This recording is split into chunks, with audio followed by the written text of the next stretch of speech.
Do avoidants think they're secure? We've got a lot to unwrap in this video. So I've been seeing a lot of discussion about this, if avoidants believe that they are secure, that they have a secure attachment style. Now, first of all, it's important to note that most people don't know what attachment theory even is, right? It's been around for decades. It was first developed by psychiatrist John Bowlby between the 1960s through the 80s, and it's been gaining popularity in social media. You know, I've read comments from France, from Brazil, from Japan, from all over the world. So it's been gaining a lot of popularity. You see it all over TikTok, on YouTube. So it's kind of a subculture, right? Attachment theory. But it's gaining a lot of popularity. But outside of this subculture of attachment theory, most people, the majority of the general population, have never even heard of attachment theory. So they don't know what a dismissive avoidant is, what an anxious preoccupied is. So that would mean that most avoidants don't even know what an avoidant is, right?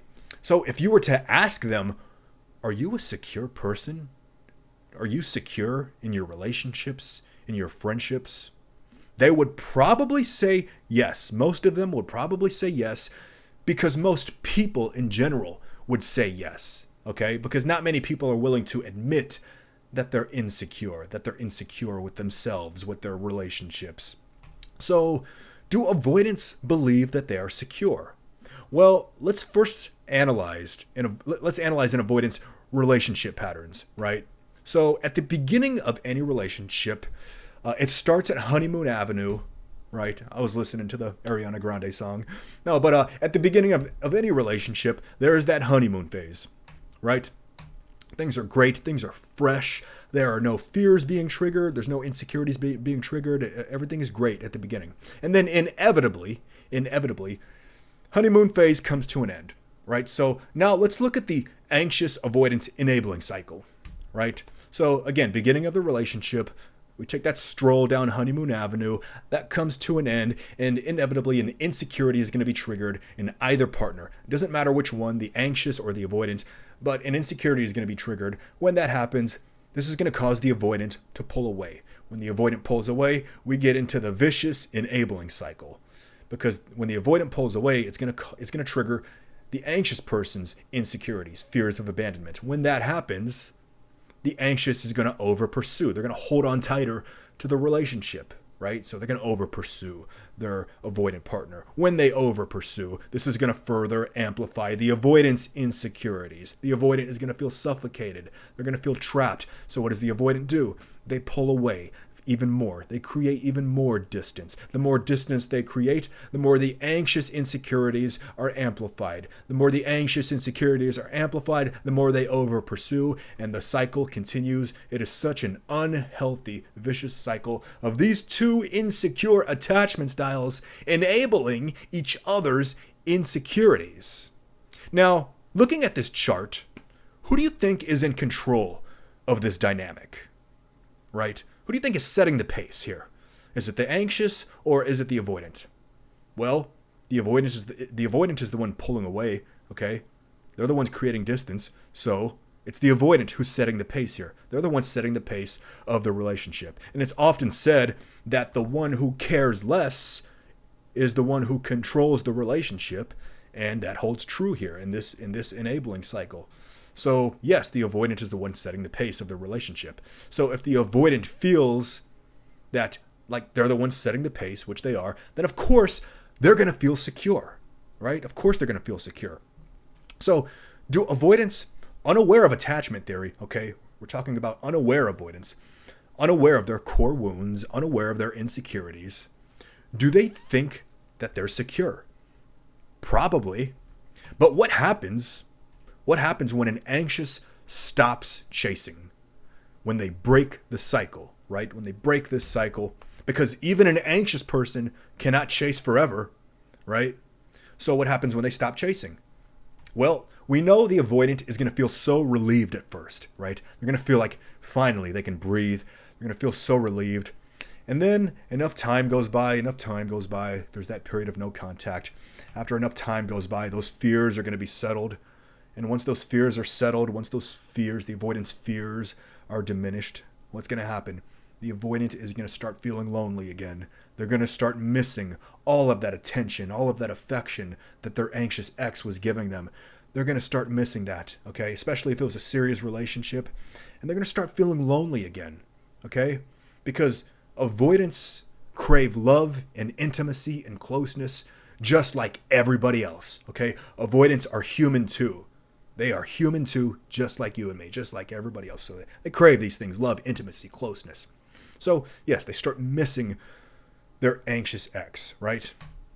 And because deeply, avoidance fear abandonment, just like the anxious, right? They handle it in different ways, but they both have that fear of abandonment wound. But by this point, by the time we get to this point where the avoidant starts missing all of that attention, all of that affection, and they want to reach out to their anxious ex, right? By this point, the anxious has likely moved on, right? And the avoidant is too scared to reach out, because reaching out requires vulnerability, and avoidants do not do well with vulnerability, okay? So to reach out to someone, an ex, and say, hey, I miss you, I'd like to talk, I really want to reconnect, that requires vulnerability, and avoidants don't do well with that, okay? So they're unlikely to reach out. Even if they do, it'll be in a very subtle way. Maybe they'll watch a story or like a post on Instagram or something. Now, does any of this sound secure? Okay, fear of abandonment, fear of being alone, fearing vulnerability, unsure of what you want, missing all of that attention and affection after you spent so much time running away from it, and now you miss it. Does any of that sound like the traits of a secure person? Of course not. Of course not. But unaware avoidants, like all insecure attachment styles who are unaware, lack the willingness to self-reflect, okay, to look inward at their core wounds, at their behavior patterns, right? So another thing is, avoidants, they do very well with independence, okay?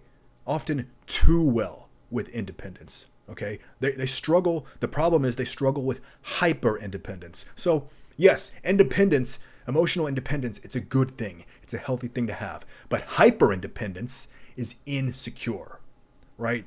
So if an avoidant is so frightened of vulnerability, okay, that they are unwilling to surrender any of their independence in order to form a healthy relationship of interdependence, then that's an insecurity, okay? So while avoidants probably feel secure due to their strong independence, due to them being the ones who set the pace in the relationship, due to them caring less, or rather pretending to care less, while all of these things can give an avoidant the illusion of a secure attachment style, an avoidant who self-reflects and takes the time to understand their behavior patterns in relationships and really looks at their core wounds, their fears of vulnerability, really takes the time to look at that, they will really begin to understand truly what a secure attachment style actually looks like. So I hope I brought some good into your life today. If so, please like and subscribe. Please continue to share your stories and your experiences in the comments. Are you an avoidant?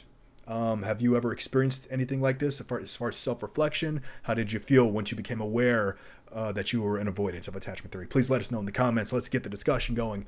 If you think this video might help somebody, please share it with them. And if you'd like to know what a secure attachment style actually looks like, then I talk about that in this video right here. So please give that a look. And until next time, you take care. I'll see you in the next.